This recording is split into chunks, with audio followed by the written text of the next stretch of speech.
Good morning. Ngasi card ni se ngasi rashi ki matung ina ko ka try to ka thuk jage try to si dagi chai chagi rashi ma pa do khala khala ga dumai taro yeng minara se ko rashi tarani thoi ka try to ko sudera ko han basi da leire ani shu basi da leire ahum mari manga taruk taret nipan mapan tara taramathoi trying to go. Quite a hand brush go, quite a brush you go, make sure she go, make sure she and say, Mrs. Lucky to make sure she unity say, what no, Hina high go, Hidiam, the hot got the bunny oil over the tub encounter with the oil on the oil, what no book of my like or make shako, brishes in almost the light say, lay no guide kumba, but the coming on the tuck biba, tambiba, mating oil. Natraga hadi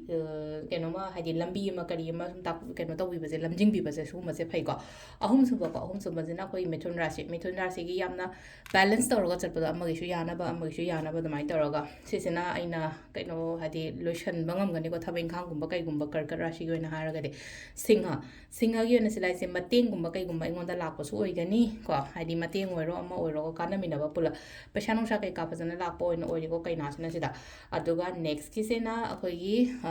तुलागजु चप मानना cell थुम करी ग्रासुगुम मयाम से तार को तुम खरा तुंगबा लाकपा गंबदो वाखन वागनो को ब्रिचिक की ओइना सिलेसे वाखन वागनो हाइदि केनो तोबा यादे थबक फसना तौगदबा मतम ओइना ओइ को जिसे हाइदि तनबा खोटबा यादे सिंपल ओइना हारबदो को अदुगा सिसिना अखोगी धनु राशि को हाइदि फत्तबा हैनदबा खोटबा लेनो को हाइदि फत्तबा थबक कुम यारगदि थादोपियो को अदुम लेरे अदुगा प्लस अगेन मीनिंग जन बखचन बगुम खरसुम लेबदो को कहीं मकर को मकर की इसने पैसा उठाए कई प्रॉब्लम्स कुम कतंग ले बे को से को कुंभ राशि पैसा की ओइना से लेना हादि को अफब चंगप ओइन ओर द लास्ट के मिन को मिन से ना प्रॉब्लम्स कुम कई कुम ले हारगदि अदुगी सॉल्यूशंस लोइना मग लाकनी को अदुदना केमता मथा साबी गनो हादि आइजी हक्चांग नुआइते कइनो माइंगोदा यादब खोतब लइए खोले काइनगा हाइरगसु को हादि पोचिंग से मागी लेरिबा प्रॉब्लम सिंग से सॉल्यूशंस लोइना मग लाकनी अदुना मथा सारगा हेता हादि मथा सारगा सॉल्यूशन हेता लाकदब नतेनको हादि मागी मतमदो मतंगदो यौद्रगदि कैसु लाक नतेनको अदुनिदा अदुसिदा लेरे खोगी राशि की मतुंग इना tarot card reading ma'am thank you